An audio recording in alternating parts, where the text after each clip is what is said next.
Hello, ladies and gentlemen. I'm Coach Kyle, and today's topic is, as a gymnastics coach, how do you prepare for your first competition and the aftermath? How do you deal with that? I'm Kyle Thalman, aka Coach Kyle. I'm a gymnast, a coach, an engineer, a philosophizer. Invented the wizard coaching method because it works like magic. Please like this video, share it with your friends, subscribe to this channel, all that good stuff. Let's get into today's video.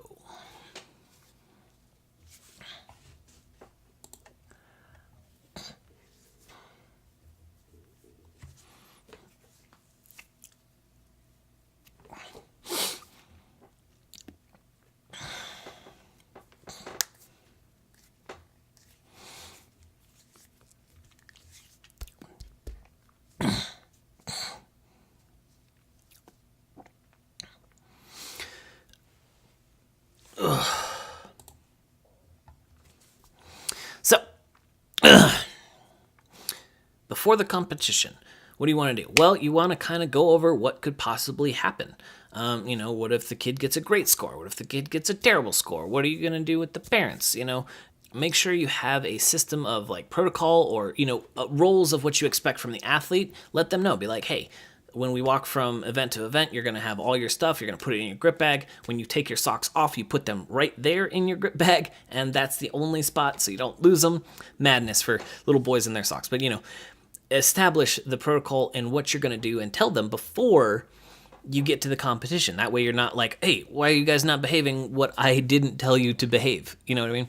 Also go over the parents. Be like, look, it's great to yell for your kid. Be like, yes, be super positive. You're the cheerleader for your kid. Make sure you don't get negative. Don't yell at other kids.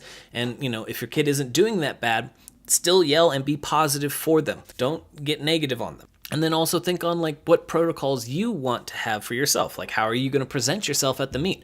Stand up straight. Make sure you're well groomed. Don't come in with like weird dreadlocks and you haven't showered in 3 days. That would just be inappropriate. How are you going to present yourself there? Think about that. The other thing to really practice before the competition happens is fall protocol. I don't know if they've changed the rules, but since last time I looked, when a gymnast falls, they have 30 seconds, and the coach gets to talk to the gymnast. The coach can also ask the judge if they got credit for the last skill. That way, you, as the coach, can decide, do we attempt the skill again? Do we forget about it? Did he get credit? All right, cool, he got credit. Move on to the next skill. Don't try the skill again where you could get more deductions and fall again. Practice that, because I've seen so many athletes, even older athletes, they fall and they're so flustered, they just jump right back up. And it's like, no, take the time. In practice the protocol. Okay, he fell, pretend there's a judge over there and say, all right, hey, judge, did he get credit for that? Yes or no?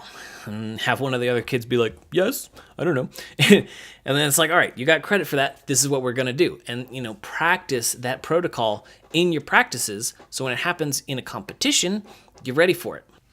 Now let's go into a couple of those situations that could possibly happen at the competition. Things like, what do you do if a kid shows up late? Well, get him to warm up as quickly as possible and, see if you can salvage the rest of the meet. You don't want to just destroy them because their parents didn't plan ahead or there was traffic or something. Do whatever you can to get back in the meet. What if a parent goes wild? What are you going to do? I'd be like, all right, sit the gymnast down, ask the judge to chill for a second. I have to address this. I'm not going to let them do their competition while one of my parents is going crazy. What are you going to do? Have that in place before you get to the competition, and then it happens and you're like, what the heck? That's not a good place to be in. What if one of the kids is going bananas? I had a kid who is like super ADHD, and the more stressed out he got, the worse it got. So at a competition, he was off the walls. So I had to bring in fidget spinners or like Rubik's cubes or little things for him to fidget with, so he could just do this and sit quietly, because he was just distracting everybody. A real problem until I was like, okay, we got to figure out, have a plan before it happens. Like, what happens if a kid gets a really bad score and they start crying? What is your solution? I'm pretty strict on this part. It's like, look, you've got 30 seconds. Compose yourself. Take a couple deep breaths.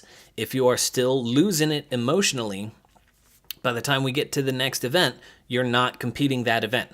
Okay, if you scratch twice in a row for 2 events, you're done for the competition. Okay, and if the parents get crazy on you, you'd be like, look, he's emotionally, or they're emotionally distraught. Is that going to increase the chance of injury for this kid? Yes or no? Do you want him to get injured? Yes or no? Okay, I always bring it back to safety, because it actually is safety. Crying their eyes out, and they're going to try and do like giants and double backs and stuff. It's not safe. It shouldn't be competing. Even if they're lower levels, if they're just so distraught, it's not safe. That's when people get hurt. So you're like, look, you get it together or you're not going up there. What if a kid forgets his routine mid-routine? You know, that whole stage fright on beam. What do you do? Okay, I've heard coaches like, no, you should leave them up there and they should, no, like, this is their punishment for forgetting the routine. I'm like, no, I would not do that, because that's going to train them that competitions are scary and terrifying and they're never going to want to do it again. Okay, so I personally, if I got somebody up there and they're like, what do I do next? I'll be like, just take the deduction, talking to your athlete, be like, okay, now you do the pullover. Oh yeah, just coach them through it. It's a minor deduction, or I think it's, back when I checked, it was like 3/10 for the first one, 5/10 for the second one, and after that, it doesn't matter. They're just like, yeah, you can just keep talking to them. Basically, they understand. It's like, the kid forgot his routine. Now you have to tell him the rest of the routine while he's doing it. You're going to get a deduction, but not as much as just stopping for like 30 seconds, going overboard on time, forgetting a bunch of skills. How is that going to help the kid if you just leave them up there? Last thing to think about for during the competition is, what if the team gets the yips? Your first person goes up there and they fall. The next person goes up there and they fall. And then the next person goes up there and they fall. Okay, what are you going to do then? Okay, that oh my god, that sucks. And then like your first event is like everybody just blew it. So the thing I do is two things. One is like box breathing, kind of get their emotional level, more under control. They're not freaking out. And then the second thing is like, look, it's the past is the past. It's already done. You're not going to have a perfect meet. So you guys can kind of relax and just have fun with the rest of the meet. This one usually works a little bit better on older athletes, and it also depends on the athlete. But when you take that pressure off them, I've seen kids have one bad event and then the other 5 or the other 3 are just amazing because the pressure was off, because I've already messed up over here. Or if I get another 4, it doesn't matter. I've already messed up over here. So with that pressure off, I've seen them actually perform a lot better.